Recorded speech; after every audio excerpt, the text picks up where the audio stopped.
Hi, and welcome back to this free-for-all Friday edition of Focal Point, AFR Talk. Brian Fisher is my name. Let's grab a couple of phone calls to start this segment. Let's go right to Robert in Mobile, Alabama. Robert, welcome to Focal Point. What's in your mind?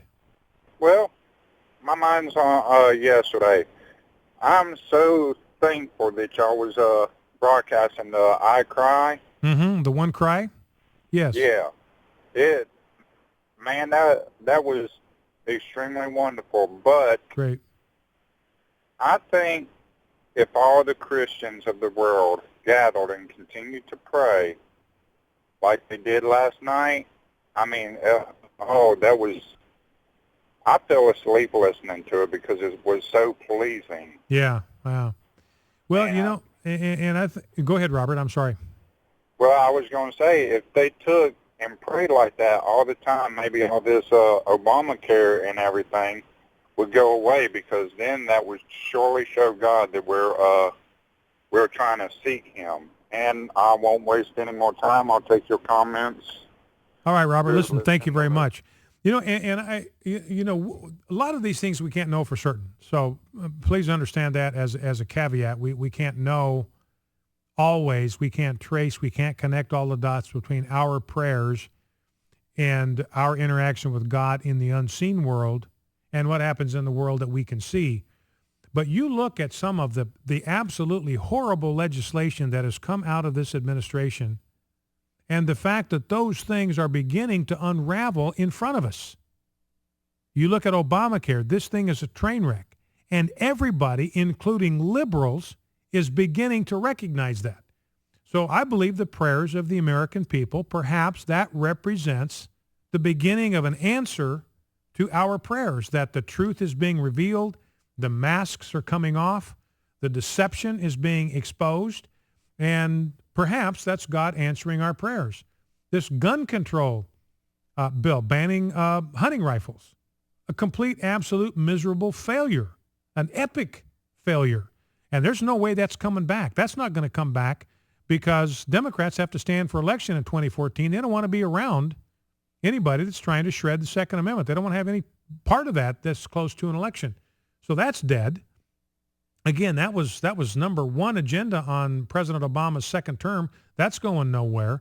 This immigration thing, the wheels have fallen completely off the wagon on that. Marco Rubio is saying, look, this thing won't even make it through the Senate. In fact, let's grab clip number 6 real quick if we can, Rob. You want to know why this immigration thing is going nowhere? This is beautiful. We talked about it yesterday, but here is Geraldo Rivera, hardcore leftist, Rudy Giuliani, who is, he's good on law and order, but he's a moderate Republican on everything else. And listen to who they blame for the fact that immigration, this amnesty bill, is dead in the water. The immigration policies of the Republican Party, as driven by the talk radio crowd, are forcing the Republicans again into their draconian anti-immigrant. In the wake of the Boston bombings, I think immigration reform is in peril. And I wonder for the fate of the party going forward, because it's cutting off its nose to spite its face. I agree with you completely, Geraldo. It's ridiculous. So it's all the fault, he says, of course, of talk radio. Well, ladies and gentlemen, who is talk radio? That is us. We are a part of that universe. You and I together, the listening audience of Focal Point, the listening audience of AFR Talk, we are a part of talk radio. And everybody's recognizing what's stopping the Rubio amnesty train is conservative talk radio. Everybody else in the tank for this thing, conservative talk radio, is what's stopping this thing in its tracks. Now here is, this is President Obama down in Mexico. Didn't have time to cut up the soundbite, but listen to this. Most of the guns used to commit violence here in Mexico come from the United States. Well, President Obama, how did they get there? Your guys sent them there. That's what Operation Fast and Furious was all about. Now think about that for a minute. There weren't enough of our guns making it into Mexico, because if there were, if this was the problem that Obama said we had, all these guns that are being used to commit violence in Mexico are coming from the United States, then why do you need to send extra guns down there? You got plenty down there. The problem was that wasn't the case. It wasn't guns coming from America that were used in cartel violence. That's why Obama had to send them down there. So this is just, most of the guns used to commit violence here in Mexico come from the United States. That is a total, absolute, bald-faced lie. And then President Obama reiterates, he's down in Mexico, and he reiterates his pledge to disarm the American people. I will do everything in my power to pass common sense reforms that keep guns out of the hands of criminals and dangerous people. It's the right thing to do. Now, criminals you can understand. I believe if you commit a crime with a gun, that's it.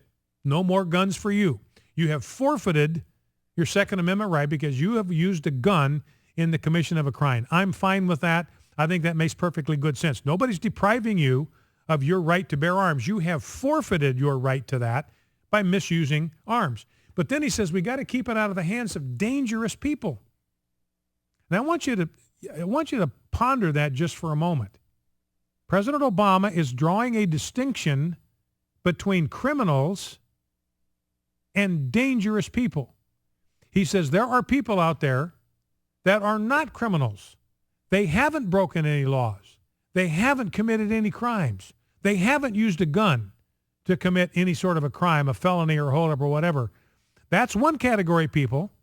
And then there are these people that are dangerous. Now, these people that are dangerous have never committed a crime. They have never used a gun to commit a felony. They've never broken the law. But President Obama says these are dangerous people, and we got to keep guns away from them.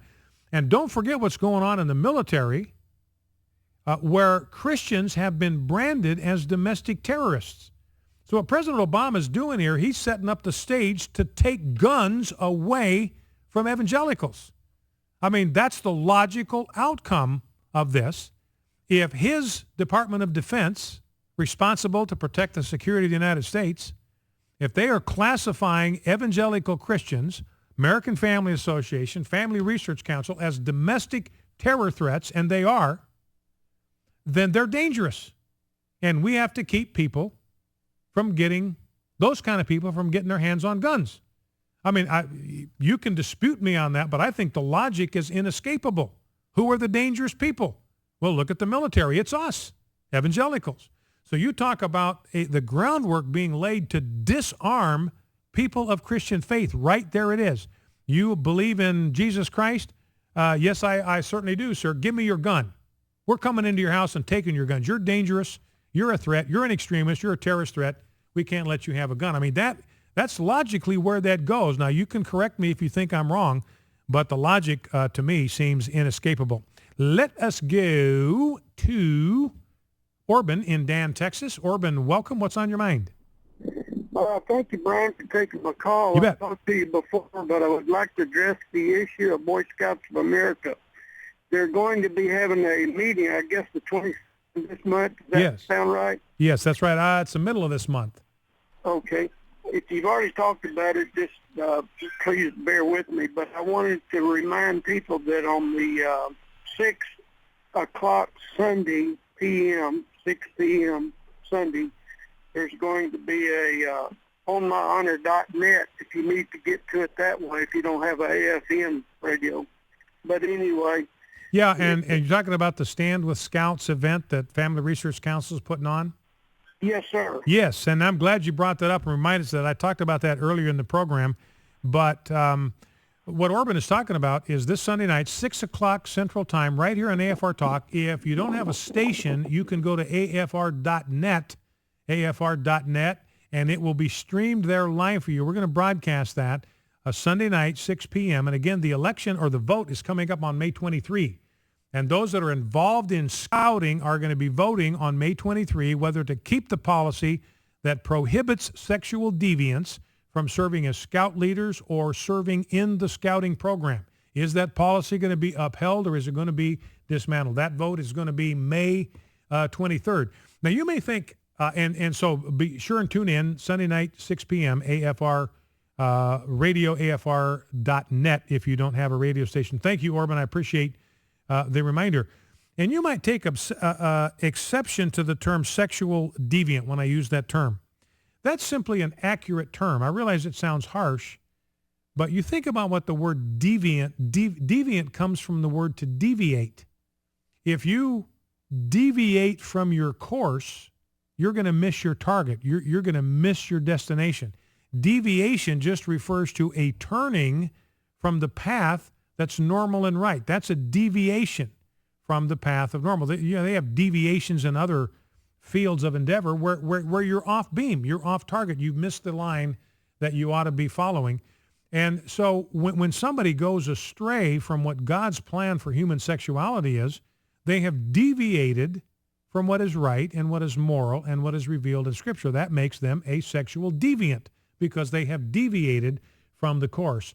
Pedophilia would fall into that. Bestiality would fall into that. Homosexuality would fall into that. Incest would fall into that. All those are examples of sexual deviancy, deviating from God's plan for human sexuality. Let's grab one more call. Let's go to John in Lottie, Florida. John, very quickly, what's on your mind? Hey, Brian, I'd like to talk to you off the air, but I know y'all don't do that, but I would like for give a petition to President Wildman and see if he would make an exception, because I would like for you to I want to talk about immigration, but I would like for you to get all the credit for it, and it's kind of lengthy too. So what, do you have something? Do you have something that you want to send us? No, I was wanted to talk to you about it off the air, and that way you can put it on the air, and then I will. Well, I'll tell you what, John. If you have some ideas you want us to take a look at, send us an email at focalpoint@afr.net. Focalpoint@afr.net. Write some of your thoughts down in an email. Send them to us, and we'll be happy to take a look at them. Thank you, John. That's John Lottie, Florida, concerned about immigration. Now, when we come back, I want to spend a little bit of time in the last segment talking about this Plan B pill and what President Obama said about it yesterday in Mexico. U.S. News and World Report contacted us here at AFA to provide a 400-word response. It got passed on to me. I'll tell you what I'm going to say. Focal Point AFR Talk.